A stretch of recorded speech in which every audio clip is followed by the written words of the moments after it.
Hello, everyone. Welcome to another episode of Bobble Pod. On this episode, we're going to talk about Bing ads, and the episode is rightly called Don't Forget About Bing. And don't get distracted with Bing from Friends. We mean Bing as in Microsoft ads. But before we begin, as always, don't forget to like, follow, subscribe on all our streaming platforms. And if you're on YouTube, don't forget to click on the bell notification subscribe button. And again, hello to everyone who's watching on YouTube. So, remember Bing ads? We were talking about this just before we started recording with Callum and Josh and how it is. And basically, it's an afterthought these days.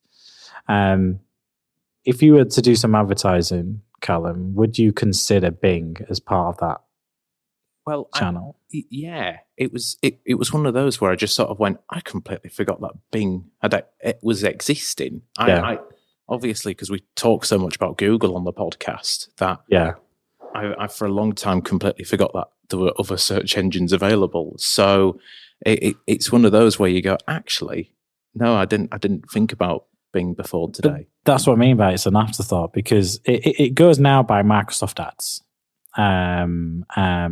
It's not Bing is the search engine, as we all know, but it used to be Bing ads. But now it goes as Microsoft ads. But Google remains the king. It remains the king of search. It's got the majority of the market share. If anything, the word Google's become a verb, and Microsoft are second in place.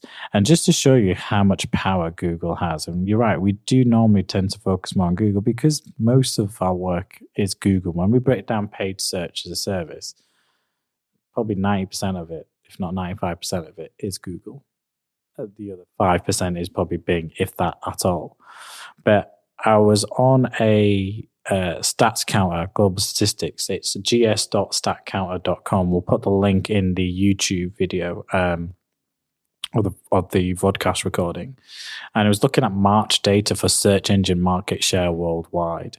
Does anybody want to have a guess how much search share, should I say, Google had? I'd say about 80%. 80%. Josh? I'd say around 92. Josh was the closest, 93.18%. So apparently they don't have a monopoly. Where that data goes from, I don't know. And that's worldwide. We can break this down by country. So globally, Google has 93.18%, and that's according to March 2023 data. If we look at it in the UK alone, it had 93.37%, so a slight increase. Bing in the UK accounts for 4.07%, so that's why it's an afterthought. In terms of actual market share, Bing has a very, very low amount. But then Bing also incorporates products like Yahoo, which is 1.48%, which is why I always say to clients there's anywhere between 5 and 8% market share in the UK in terms of Bing. Our approach with Bing, or let's call it correctly, Microsoft ads, is that we say to clients, well, after 3 to 6 months of running on Google, should we take the learnings in terms of, account structure, best keywords, practices, headlines, descriptions, and import them into Microsoft ads and run that at a low percentage? So if Google is around about 95% or even 92%, let's just say, of the market space in the UK, then around about 92% as a ballpark, as a figure you should use towards your ad spend towards that platform, and the other 8% should go on Bing. And there's quite a lot of benefits to Microsoft ads and using the Bing search platform. If you're very savvy in marketing, you would leverage the power of Microsoft ads and really try to understand exactly how to advertise on the Bing platform. So when we do Bing versus Google, most small to mid-sized companies know the importance of Google ads. That goes without saying. But so many people are asleep at the wheel when it comes to Microsoft ads. Setting up a campaign on Microsoft is just as easy, if not easier, than setting up a campaign on Google ads. So if you think, it's another platform, I have to learn it. Actually, the setup, the process, the backend, the settings, the adding users, adding it onto what we call an MCC on Google, adding onto as a partner on Microsoft ads is just as easier, if not easier than Google to do so. And also, as I mentioned, you can import your data from Google into Bing, saving lots of time.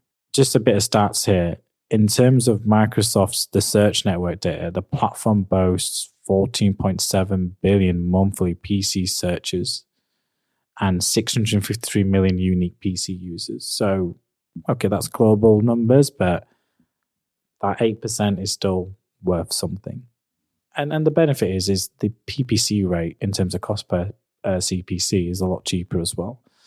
So when you use Microsoft ads, your ads won't just appear on one site. You'll actually be displayed across multiple sites in the same way Google does. You know, Google has its search engine network. It has a search engine platform. It has its search network. Microsoft ads has the exact same thing. So you'll appear on stuff like Bing, MSN, Yahoo, AOL. Microsoft and Yahoo are like several smaller partner sites that they work with and that they own and operate as part of what they call the search partners platforms, names that you would not even heard of, that even probably I don't even know of, that you need to be aware of. So when you advertise on Bing, it's not just Bing, it's all the other platforms as well. Any search engines associated with Microsoft advertising have a smaller audience segment. Just bear that in mind.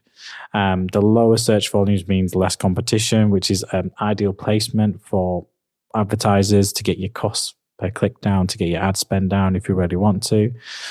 But the best benefit of Microsoft ads, and most people don't know about this, is don't forget Microsoft owns what other social platform? Do you want to have a guess, Colin? I was going to say, and this is me being old school, I was going to say MSN, to be fair. But that's me thinking of the old chats. Josh, Microsoft bought a social platform. Everybody uses it. You use it. I use it. Callum, you use it. LinkedIn. Oh, yes. I completely forgot about that. Yeah. Yes. LinkedIn is owned by Microsoft, bought out by them a while back. So Microsoft is actually investing heavily into, well, not as a company, into a lot of key platforms, social platforms like LinkedIn. Don't forget, Microsoft made a play for TikTok that failed in the US. And that would have been a key platform for them, but unfortunately they didn't. But don't forget, Microsoft are heavily invested into OpenAI, which we now call ChatGPT 3 or 4, whichever platform version you're using. So you can actually, and not many people know this from a Microsoft perspective, is you can target audience by applying bid modifiers based on information pulled from LinkedIn. So you can target big ads based on company. I put such as Google in my notes, lol. So you can target people at Hootsuite or the government of Canada or the UK or US, doesn't really matter. You can target by industry such as like healthcare, manufacturing, corporate services, consumer goods. You can target by job function such as education, sales, art or design, or elements like that. So the elements that in terms of what you pull into LinkedIn in terms of an advertising platform, in terms of the actual bid modifiers and the audience targeting, you can actually pull into Bing ads. Many people don't really know that you can do that. It's a game changer as a feature, specifically for B2B services. As more B2B clients come to fruition, they're trying to attract more people, and specifically if you're working within a niche. Most B2B businesses are selling to businesses that selling to key decision makers within that company. That business tends to be a very, very specific niche.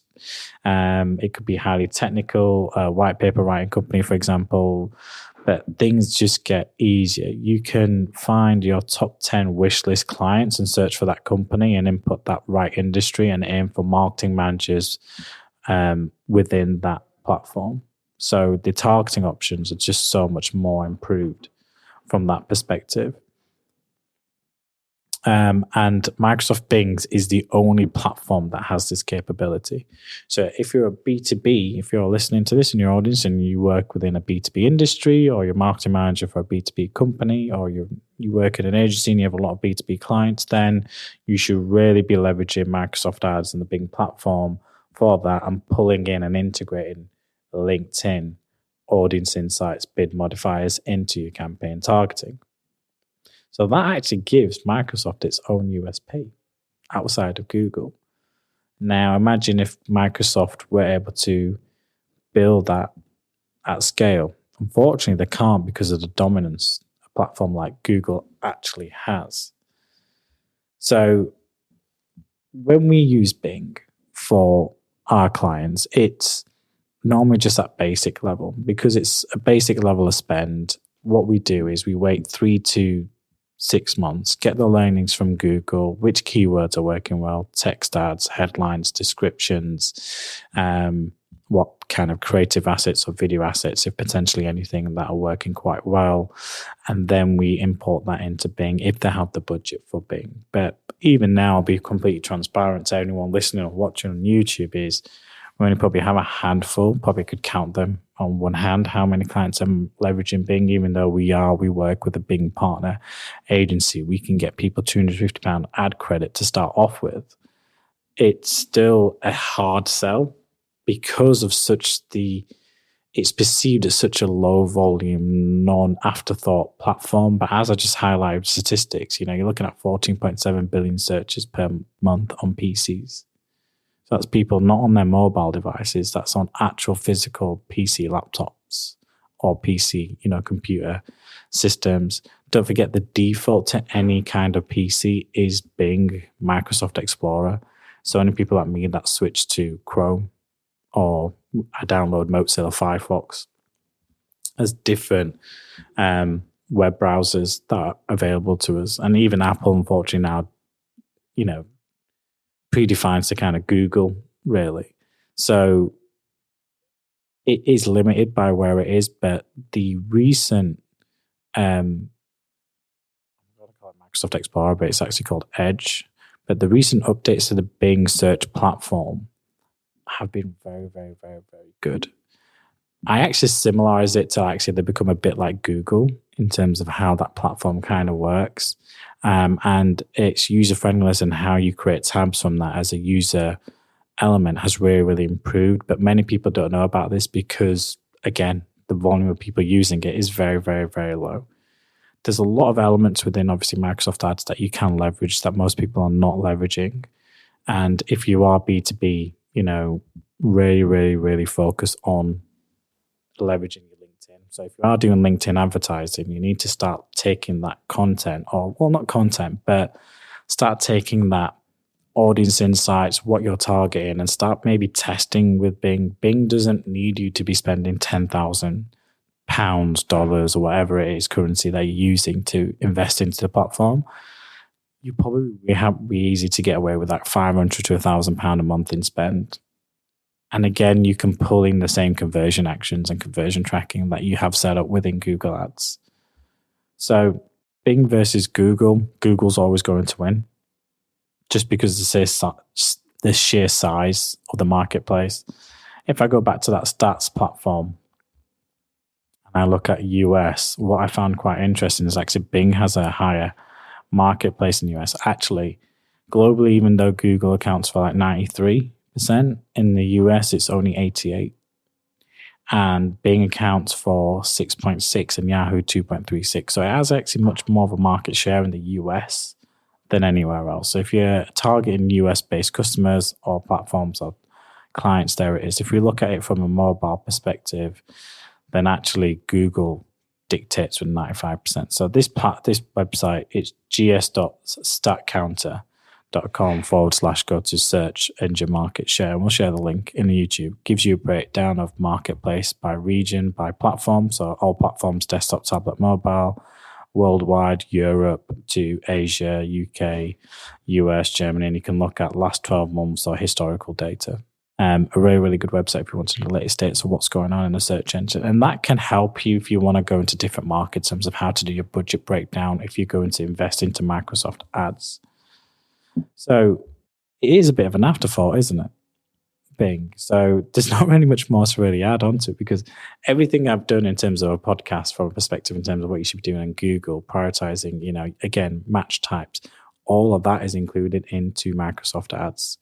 It's just that it's just not thought about, which is why the podcast is called Don't Forget About Bing. If you're looking at new ways to increase spend, if you go up to your agency, you go up to your market department and say, we've got an extra couple of grand to spend, then try Bing. How do you find the conversion rate on Bing?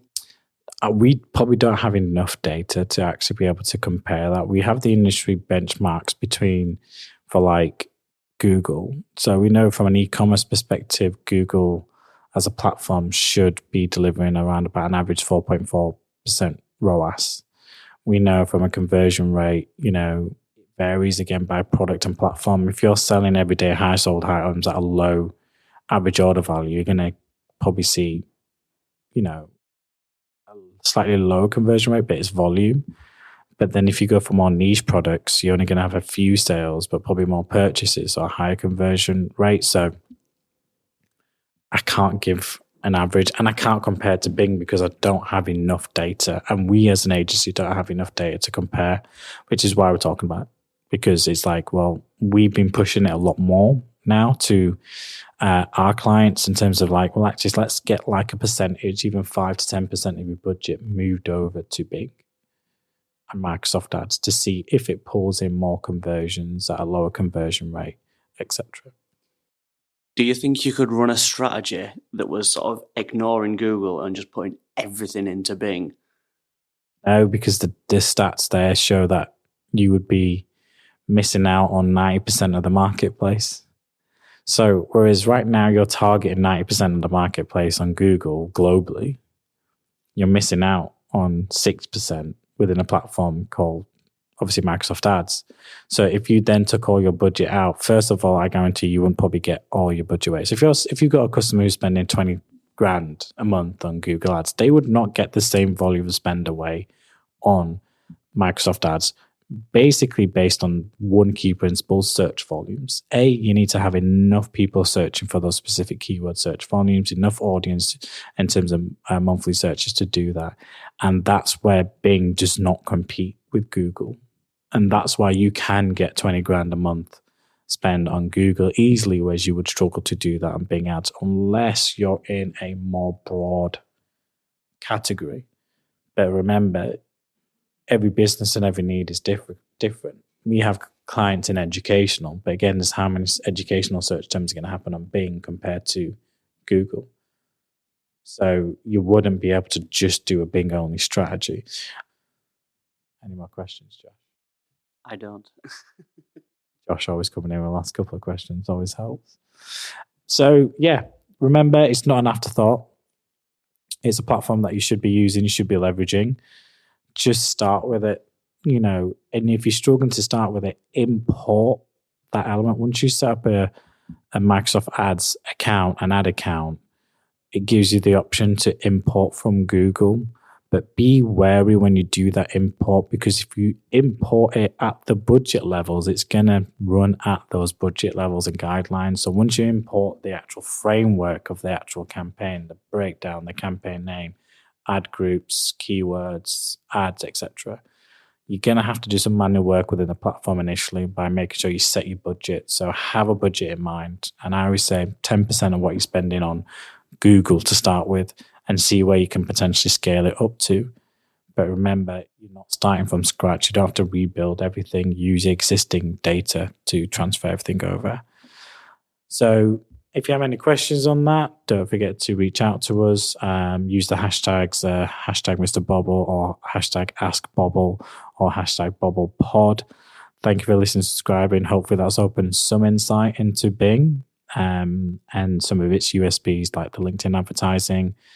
We are taking a little bit of a recess now and regathering as we as Bobble are moving offices and moving into some new recording studios and new offices, which I know brings a smile to Callum's face as well. So we're having a little bit of recess now at the end of series 4, and be launching now, not without any series, but just like usual weekly episodes, which might be the first one we do, which is will be coming from a location other than the UK. So please keep tuned in for that. So thank you for listening. Don't forget to like, follow, subscribe, and on YouTube. And we look forward to catching you on our next episode in a couple of weeks' time. Thank you.